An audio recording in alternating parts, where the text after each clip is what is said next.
Hello student, welcome back to my YouTube channel. आज हम पढ़ेंगे कुंडलिया छंद जो कि बोर्ड एग्जाम के लिए इम्पोर्टेंट है। तो डियर स्टूडेंट, इसको स्टार्ट करने से पहले मैं बताना चाहूँगा कि हमने काफ़ी लंबे समय से कोई भी वीडियो अपलोड नहीं की है और इस बीच काफ़ी स्टूडेंट्स की डिफरेंट टॉपिक पर वीडियो अपलोड करने के लिए कमेंट्स आ रही थी।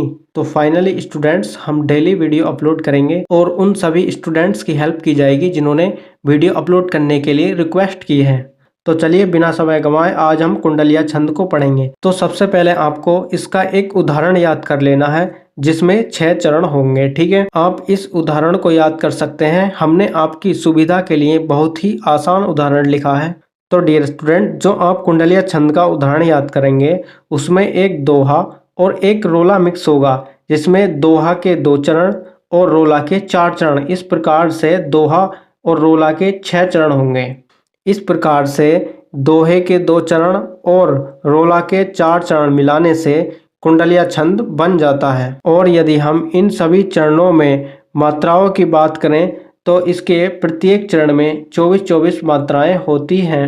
तो डियर स्टूडेंट, जैसा कि आपने 10th क्लास में पढ़ा होगा, जो आप एस की तरह जो ये सिंबल देख रहे हैं इसको वक्र रेखा यानी कि गुरु कहते हैं। ठीक है, इसमें 2 मात्राएं होती हैं। और जो आप एक की तरह जो ये सिंबल देख रहे हैं इसको खड़ी रेखा यानी कि लघु कहते हैं। ठीक है, इसमें 1 मात्रा होती है। गुरु में 2 मात्राएं होती हैं और लघु में 1 मात्राएं होती हैं। देखिए, हम इसकी मात्राओं को काउंट करके देखते हैं। 1 2 3 4 5 6 7 8 9 10 11 12 13 14 15 16 17 18 19 20 21 22 23 24। इस प्रकार से इसके पहले चरण में 24 मात्राएं हैं।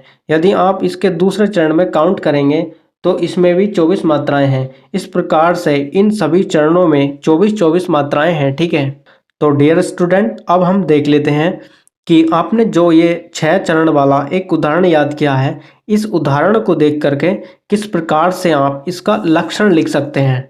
देखिए, किसी भी छंद के लक्षण में सबसे पहले मात्रिक छंद के बारे में लिखना होता है। देखिए, तो सबसे पहले आपको किसी भी छंद के लक्षण में मात्रिक छंद के बारे में लिखना होता है। डियर स्टूडेंट, हमने एक वीडियो अपलोड की है जिसमें मात्रिक छंद के बारे में बताया है और साथ ही साथ हमने ये भी बताया है किसी भी छंद के उदाहरण में किस प्रकार से ये मात्राएं लगाई जाती हैं। तो डियर स्टूडेंट, इस वीडियो को देखने के बाद उसको ज़रूर देखना, लिंक वीडियो के डिस्क्रिप्शन में है।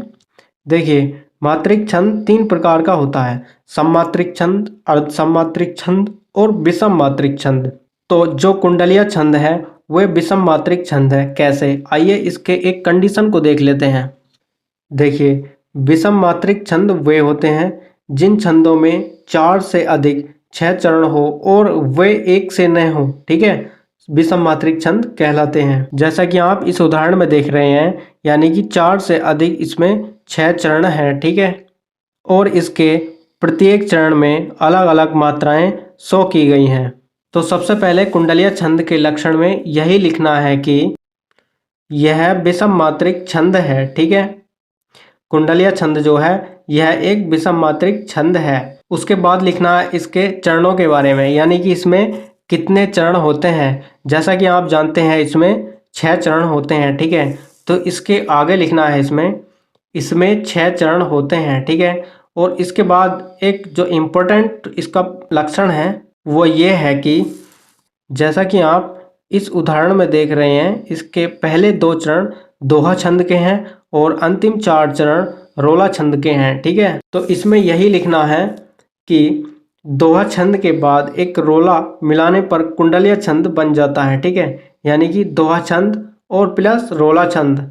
ठीक है, तो इस प्रकार से कुंडलिया छंद बन जाता है। और इसके बाद इसमें लिखना है यानी कि इसमें कितनी मात्राएं होती हैं। ठीक है, जैसे कि आप इसमें देख सकते हैं कि इसके प्रत्येक चरण में 24-24 मात्राएं होती हैं। ठीक है, तो इसमें आगे यही लिखना है, इसके प्रत्येक चरण में 24 मात्राएं होती हैं। ठीक है, और कुंडलिया छंद के लक्षण के अंत में लिखना है जिस शब्द से छंद का आरंभ होता है उसी शब्द से छंद का अंत भी होता है। जैसा कि आप इसमें देख सकते हैं, इसमें सावन शब्द शुरू में आया है और अंत में भी सावन शब्द आया है।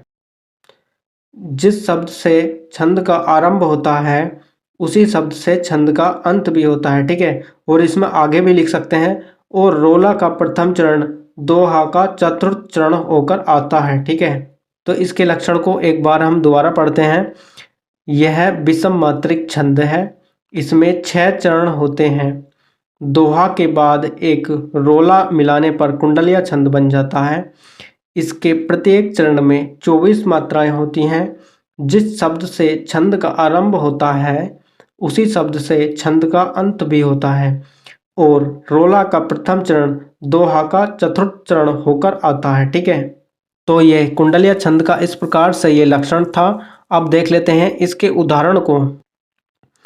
सावन वर्षा जोर से प्रमुदित हुआ किसान, लगा रोपने खेत में आशाओं के धान।